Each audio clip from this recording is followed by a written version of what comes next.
भक्तगणों, आज आपको श्रीमद् भागवत चतुर्स्कंद 19वां अध्याय में महाराज पृथ्वी के 100 अश्वमेध यज्ञ की कथा कहूँगा। आप उसको ध्यानपूर्वक सुनें और इस चैनल को लाइक एंड सब्सक्राइब जरूर करें। कृष्ण भगवान आपका कल्याण करेंगे। श्री मैत्री जी कहते हैं, विदुर जी, महाराज मनु की बर्मा क्षेत्र में जहाँ सरस्वती नदी पूर्वमुखी होकर बहती है, राजा पृथु ने 100 अश्वमेध यज्ञों की दीक्षा ली। यह देकर भगवान इंद्र को विचार हुआ कि इस प्रकार तो पृथ्वी के कर्म मेरे कर्मों की अपेक्षा भी बढ़ जाएंगे, इसीलिए उनके यज्ञ महोत्सव को सहन न कर सके। महाराज पृथ्वी के यज्ञ में सबके अंतरात्मा सर्वलोक पूज्य जगदीश्वर भगवान हरि ने यज्ञेश्वर रूप से साक्षात दर्शन दिया था। उनके ही साथ ब्रह्मा, रुद्र तथा अपने अपने अनुचरों के सहित लोकपाल गण भी पधारे थे। उस समय गंधर्व मुनि और अप्सराएं प्रभु कीर्ति गा रहे थे। सिद्ध विद्याधर, दैत्य, दानव, यक्ष, सुनंद, नंदादि भगवान के ही प्रमुख पार्षद और जो सर्वदा भगवान की सेवा के लिए उत्सुक रहते हैं, वे कबीर, नारद, दैत्यान्द्र एवं सनकादि योगेश्वर भी उनके साथ आए थे। भारत, उस यज्ञ में यज्ञ सामग्रियों को देने वाली भूमि ने कामधेनु होकर यजमान की सारी कामना को पूर्ण किया था। नदियां दाख और ईख आदि सब प्रकार के रसों को बहा लाती थी तथा जिनसे मधु चूता रहता था। ऐसे बड़े बड़े वृक्ष दूध, दही, अन्न और घृत आदि तरह तरह की सामग्रियां संप्रण करते थे। समुद्र बहुत सी रत्न राशियां, पर्वत, भक्ष्य, भोज्य, चौष्य और लेहा 4 प्रकार के अन्न तथा लोकपालों के सहित संपूर्ण लोग तरह तरह के उपकार उन्हें संप्रण करते थे। महाराज पृथु तो एकमात्र श्रीहरि को ही अपना प्रभु मानते थे। उनकी कृपा से उस यज्ञानुष्ठान में उनका बड़ा उत्कर्ष हुआ, किंतु यह बात देवराज इंद्र को सहन न हुई और उन्होंने उसमें विघ्न डालने की भी चेष्टा की। जिस समय महाराज पृथु अंतिम यज्ञ द्वारा भगवान यज्ञपति की आराधना कर रहे थे, इंद्र ने इसे अवश्य गुप्त रूप से उनके यज्ञ का घोड़ा हर लिया। इंद्र ने अपनी रक्षा के लिए कुछ रूप से पाखंड वेश धारण कर लिया था, जो अधर्म में धर्म का भ्रम उत्पन्न करने वाला है, जिसका आश्रय लेकर पापी पुरुष भी धर्मात्मा सा जान पड़ता है। इस वेश में वे घोड़े को लिए बड़ी शीघ्रता से आकाश मार्ग से जा रहे थे कि उन पर भगवान अंतरी की दृष्टि पड़ गई। उनके कहने से महाराज पृथ्वी का महारथी पुत्र इंद्र को मारने के लिए उनके पीछे दौड़ा और बड़े क्रोध से बोला, अरे खड़ा रहो, खड़ा रहो। इंद्र सिर पर जटाजूट और शरीर में भस्म धारण किए हुए थे। उनका ऐसा भेष देखकर पृथु कुमार ने उन्हें मूर्तिमान धर्म समझा, इसलिए उन पर बाण नहीं छोड़ा।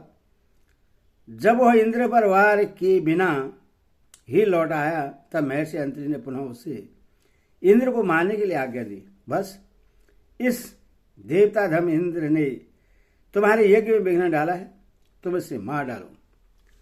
अंतरी मुनि के इस प्रकार उत्साहित करने पर पृथ्वी कुमार क्रोध में भर गया। इंद्र बड़ी तेजी से आकाश में जा रहे थे। उनके पीछे वह इस प्रकार दौड़ा जैसे रावण के पीछे जटायु। स्वर्गपति इंद्र उससे पीछे आते देख उस भेष और घोड़े को छोड़कर वहीं अंतर्ध्यान हो गया और वह वीर अपना यज्ञ वस्तु लेकर पिता की यज्ञशाला में लौट आया। शक्तिशाली विदुर जी उसके इस अद्भुत पराक्रम को देखकर महर्षि ने उसका नाम विजितासव रखा। यज्ञ वसु को चसाल और युग में बांध लिया गया था। शक्तिशाली इंद्र ने घोर अंधकार फैला दिया और उसी में छिपकर वे फिर उस घोड़े को उनकी सोने की जंजीर समेत ले गए। अंतरी मुनि ने फिर उन्हें आकाश में तेजी से जाते देखा दिया, किंतु उनके पास कपाल और खंडभाग देखकर पृथ्वीपुत्र ने उनके मार्ग में कोई बाधा न डाली। तब अंतरी ने राजकुमार को फिर उकसाया और उसने गुस्से में भरकर इंद्र को लक्ष्य बनाकर अपना बाण चढ़ाया। यह देखते ही देवराज उस भेष और घोड़े को छोड़कर वही अंतर्ध्यान हो गए। वीर विजितासव अपना घोड़ा लेकर पिता की यज्ञशाला में लौट आया। तब से इंद्र ने उस निदित वेश को मंदबुद्धि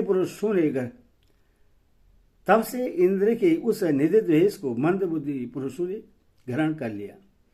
इंद्र ने अश्वहरण की इच्छा से जो जो रूप धारण किए थे वे पाप के खंड होने के कारण पाखंड कहलाए। यहाँ खंड शब्द चिन्ह का वाचक है।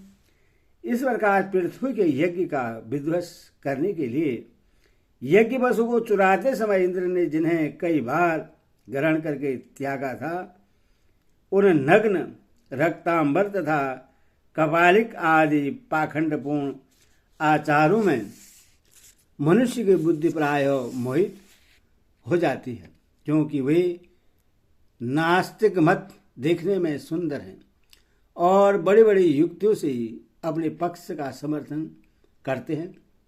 वास्तव में ये उपधर्म मात्र हैं। लोग भ्रमवश धर्म मानकर इनमें आसक्त हो जाते हैं। इंद्र की इस कुचाल का पता लगने पर परम पराक्रमी महाराज पृथु को बड़ा क्रोध हुआ। उन्होंने अपना धनुष उठाकर उस पर बाण चढ़ाया। उस समय क्रोधावेश के कारण उनकी ओर देखा नहीं जाता था। तब ऋतुजनों ने देखा कि ऐसा पराक्रमी महाराज पृथु इंद्र का वध करने को तैयार हैं। तब उन्हें रोकते हुए कहा, राजन, आप तो बड़े बुद्धिमान हैं। यज्ञ दीक्षा ले लेने पर शास्त्र विहित यज्ञ पशु को छोड़कर और किसी का वध करना उचित नहीं है। इस यज्ञ कार्य में विघ्न डालने वाला आपका शत्रु इंद्र तो आपके सुयश से ही ईर्ष्यावश निस्तेज हो रहा है। इस अमोघ आह्वान मंत्र द्वारा उससे यहीं बुला लेते हैं और बलात् अग्नि में हवन के देते हैं। विदुर जी, यजमान से इस प्रकार सलाह करके उसके याजकों ने क्रोधपूर्वक इंद्र का आह्वान किया। हे शुत्रवा द्वार आहुति डालना ही चाहते थे कि ब्रह्मा जी ने वहां आकर उन्हें रोक दिया। वे बोले, याज को तुम्हें इंद्र का वध नहीं करना चाहिए। यह यज्ञ संख्यक इंद्र तो भगवान की ही मूर्ति है। तुम यज्ञ द्वारा जिन देवताओं की आराधना कर रहे हो वे इंद्र के ही तो अंग हैं और उससे तुम यज्ञ द्वारा मारना चाहते हो। पृथ्वी के इस यज्ञ अनुष्ठान में विघ्न डालने के लिए इंद्र ने जो पाखंड फैलाया है वह धर्म का उच्छेदन करने वाला है। इस बात पर तुम ध्यान दो। अब उससे अधिक विरोध मत करो, नहीं तो और भी पाखंड मार्गों का प्रचार करेगा। अच्छा, परम यशस्वी महाराज पृथ्वी के 99 ही यज्ञ रहने दो। फिर राजसी पृथ्वी ने कहा, राजन, आप तो मोक्ष धर्म के जानने वाले हैं, अथवा अब आपको इन यज्ञानुष्ठानों की आवश्यकता नहीं है। आपका मंगल हो।